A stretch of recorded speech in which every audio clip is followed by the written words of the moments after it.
ओम नमो भगवते वासुदेवाय नमः। नमस्कार भक्तजनों, इस वीडियो में हम सुनेंगे शिव महापुराण कथा का 11वां अध्याय। इसके पहले हमने शिव महापुराण का 10वां अध्याय सुना था। उस पे आप लोगों ने जो हमें प्यार दिया, इसके लिए आप सभी को तहे दिल से धन्यवाद। अब हम 11वां अध्याय का रसपान करते हैं। ऋषियों ने पूछा, सूत जी, शिवलिंग को किस प्रकार स्थापित करनी चाहिए? उसका लक्षण क्या है तथा उसकी पूजा किस प्रकार करनी चाहिए? किस देश काल में एवं किस द्रव्य से उसको निर्मित करना चाहिए? सूत जी ने कहा, मैं तुम लोगों से इस विषय का वर्णन करता हूँ। ध्यान से सुनो एवं समझो।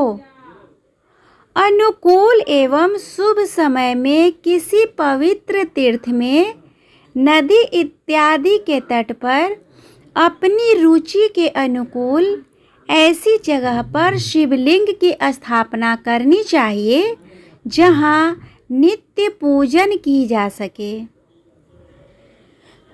पार्थिव द्रव्य, जलमय द्रव्य अथवा तेजस पदार्थ से अपनी रुचि के अनुसार कल्पोक्त लक्षणों से युक्त शिवलिंग का निर्माण करके उसकी पूजा करने से उपासक को उस पूजा का पूरा फल प्राप्त होता है। संपूर्ण शुभ लक्षणों से युक्त शिवलिंग की यदि पूजा की जाए तो तत्काल पूजा का फलदायक फल होता है।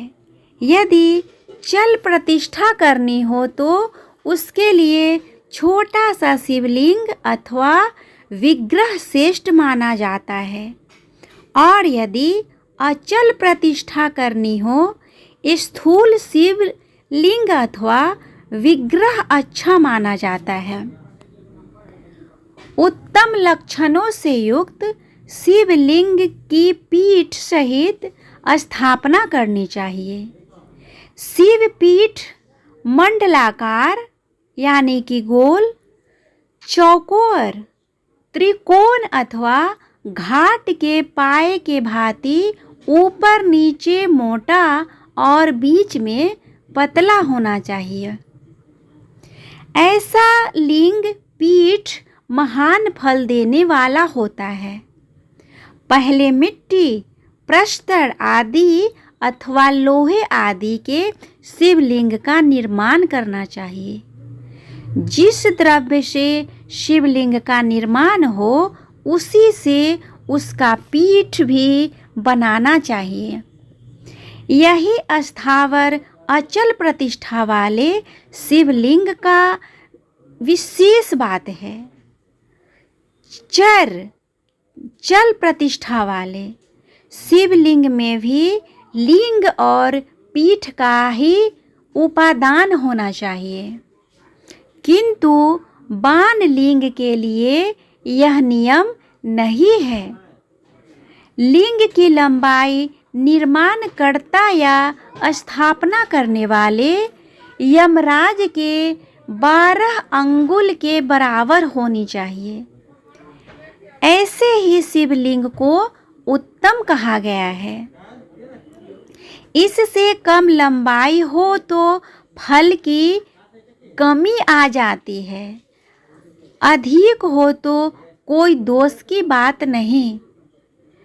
चर लिंग में भी वैसा ही नियम है। उसकी लंबाई कम से कम कर्ता के 1 अंगुल के बराबर होनी चाहिए। उससे छोटा होने पर अल्प फल मिलता है, किंतु उससे अधिक होना कोई दोष की बात नहीं है। यजमान को चाहिए कि वह पहले शिल्प शास्त्र के अनुसार एक नियम या देवालय बनवाए, जो देवगणों की मूर्तियों से अलंकृत हो। उसका गर्भगृह बहुत ही सुंदर, सुदृढ़ और दर्पण के समान स्वच्छ है। उसे 9 प्रकार के प्रयत्नों से विभूषित किया गया हो। उसमें पूर्व और पश्चिम दिशा में 2 मुख्य द्वार हो। जहाँ शिवलिंग को स्थापित करनी हो, उस स्थान के गर्त में नीलम, लाल वैदूर्य, श्याम मरकत, मोती, मूंगा, गोमेद और हीरा, इन 9 रत्नों को तथा अन्य महत्वपूर्ण द्रव्यों को मंत्रों के साथ छोड़े। सद्योजात आदि 5 वैदिक मंत्रों, जो कि है प्रथम, ओम सद्योजातम प्रपद्यामि सद्योजाताय वै नमो नमः। दूसरा है भद्रे भवे नाति भवे भवस्व माम भवोद भवाय नमः। तीसरा है ओम वामदेवाय नमो ज्येष्ठाय नमः। चौथा है श्रेष्ठाय नमो रुद्राय नमः, कालाय नमः, कल विकरणाय नमो बल विकरणाय नमो बलाय नमो बल प्रथम थनाय नमः। पांचवा है सर्वभूत तद मनाय नमो मनोरथनाय नमः। द्वारा शिवलिंग का 5 स्थानों में क्रमशः पूजन करके अग्नि में हविष्य की अनेक आहुतियाँ दे और परिवार सहित मेरी करके गुरु स्वरूप आचार्य को धन से तथा भाई बंधुओं को संतुष्टि मनचाही वस्तुएं देकर करे। याचिकाओं को जर, सुवर्ण, गृह एवं भू संपत्ति तथा चेतन यानी गौ आदि वैभव प्रदान करे। अस्थावर जंगम सभी जीवों को यत्नपूर्वक संतुष्ट करके एक गड्ढे में स्वर्ण तथा 9 प्रकार के रत्न भरकर सद्योजातादि वैदिक मंत्रों का उच्चारण करके परम कल्याणकारी महादेव जी का ध्यान करे। तत्पश्चात नाद घोष से युक्त महामंत्र ओमकार का उच्चारण करके उक्त गड्ढे में शिवलिंग को स्थापित करके उसे पीठ से संयुक्त करे। इस प्रकार पीठ युक्त लिंग की स्थापना करके उसे नित्य लेप, दीर्घ काल तक टिके रहने वाले मशाले से जोड़कर स्थिर करे। इसी प्रकार वहाँ परम सुंदर वीर, जिसे मूर्ति कहते हैं, की भी स्थापना करनी चाहिए।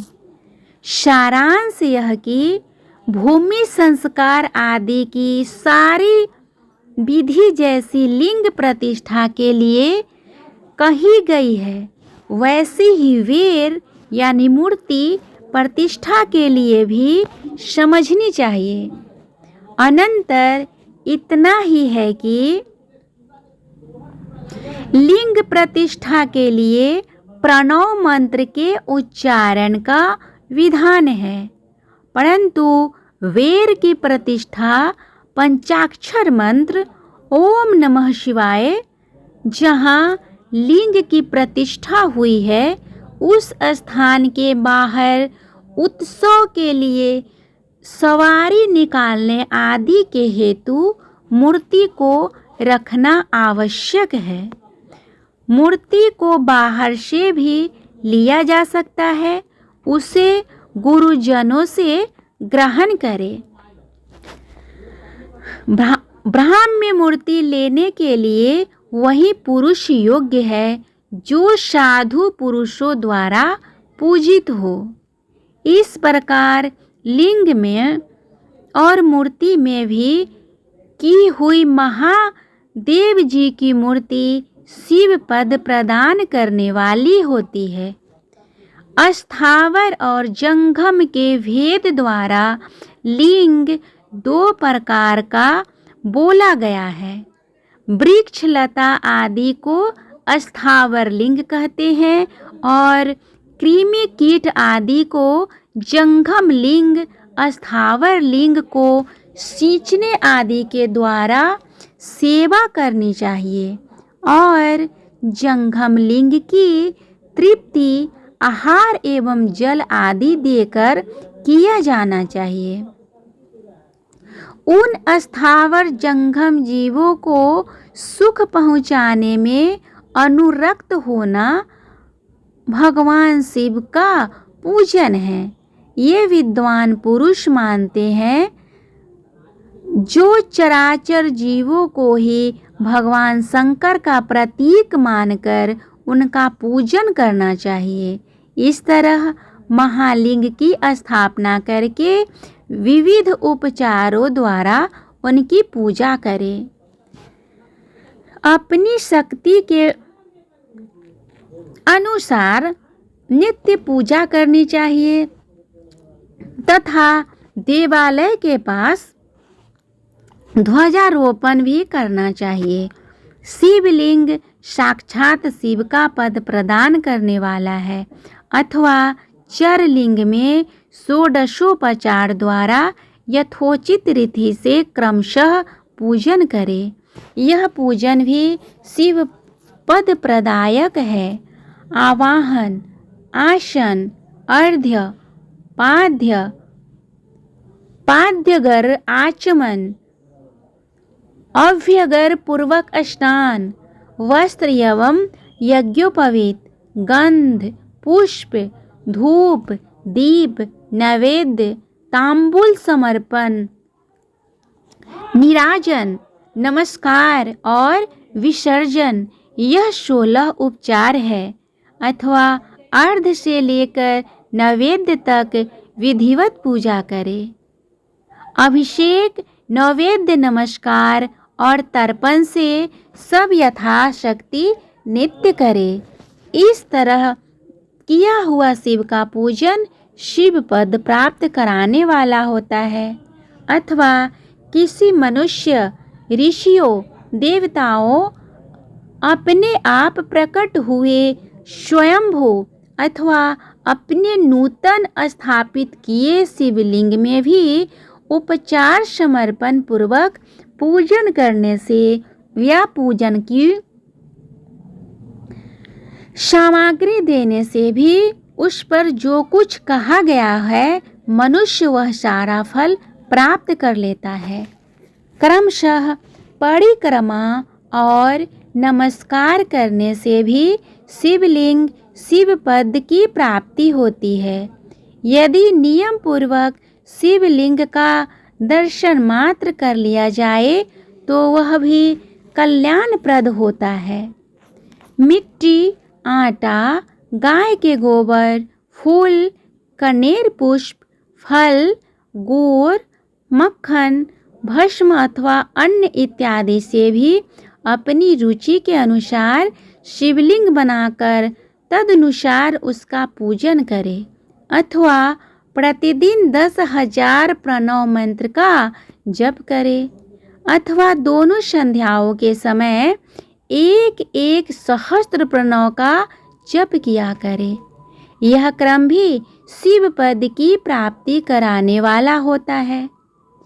ऐसा जानना चाहिए जप काल में मकारांत प्रणव का उच्चारण मन की शुद्धि करने वाला होता है। समाधि में मानसिक जप का विधान है तथा अन्य सब समय भी उपांशु जप ही करना चाहिए। नाद और बिंदु से युक्त ओंकार के उच्चारण को विद्वान पुरुष समान प्रणव कहते हैं।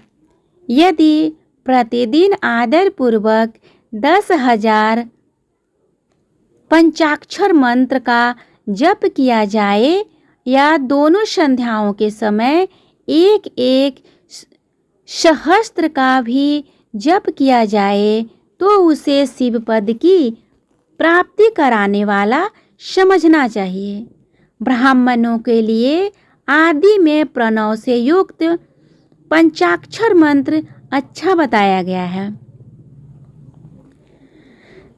कलश से किया हुआ स्नान, मंत्र की दीक्षा, मातृकाओं का न्यास, सत्य से पवित्र अंतःकरण वाला ब्राह्मण तथा ज्ञानी गुरु, इन सब को उत्तम माना गया है। द्विजों के लिए नमः शिवाय के उच्चारण का विधान है। द्विजेतरों के लिए अंतः में नमः पद के प्रयोग की विधि है, अर्थात वे शिवाय नमः इस मंत्र का उच्चारण करें। स्त्रियों के लिए भी कहीं कहीं विधि पूर्वक मनोनंत उच्चारण का ही विधान है, अर्थात वे शिवाय नमः का ही जप करें। कोई ऋषि ब्राह्मण की स्त्रियों के लिए नमः पूर्वक शिवाय की जप की अनुमति देते हैं, अर्थात वे नमः शिवाय का जप करें। पंचाक्षर मंत्र का 5 करोड़ जप करके मनुष्य भगवान सदाशिव के समान हो जाते हैं। 1, 2, 3 अथवा 4 करोड़ का जाप करने से मनुष्य क्रमशः ब्रह्मा, विष्णु, रुद्र तथा महेश्वर का पद प्राप्त करता है तथा मंत्र में जितने अक्षर है उनका पृथक पृथक 1-1 लाख जाप करे अथवा समस्त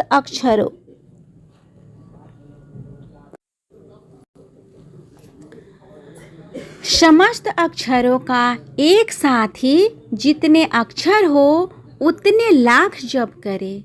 इस तरह के जाप को शिव पद की प्राप्ति कराने वाला समक्ष होना चाहिए।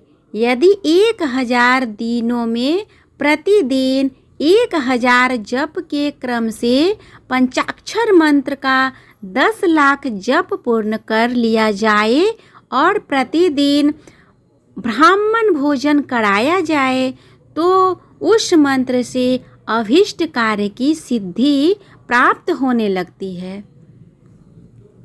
ब्राह्मण को चाहिए कि वह प्रतिदिन प्रातःकाल 1008 बार गायत्री का जप करे। ऐसा करने पर गायत्री क्रमशः शिव पद प्रदान करने वाली होती है। वेद मंत्रों और वैदिक सूक्तों का भी नियमों के अनुरूप जप करना चाहिए। वेदों का पारायण भी शिव पद की प्राप्ति कराने वाला है, ऐसा जानना चाहिए। अन्यान्य जो बहुत से मंत्र हैं उनका भी भक्ति पूर्वक जितने अक्षर हो उतने लाख जप करे। इस प्रकार जो यथाशक्ति जप करता है वह क्रमशः शिव पद को प्राप्त कर लेता है। अपनी रुचि के अनुसार किसी एक मंत्र को अपनाकर मृत्यु पर्यंत प्रतिदिन उसका जप करना चाहिए अथवा ओम मंत्र का प्रतिदिन 1 सहस्त्र जप करना चाहिए। ऐसा करने पर भगवान शिव की आज्ञा से संपूर्ण मनोरथों की सिद्धि होती है।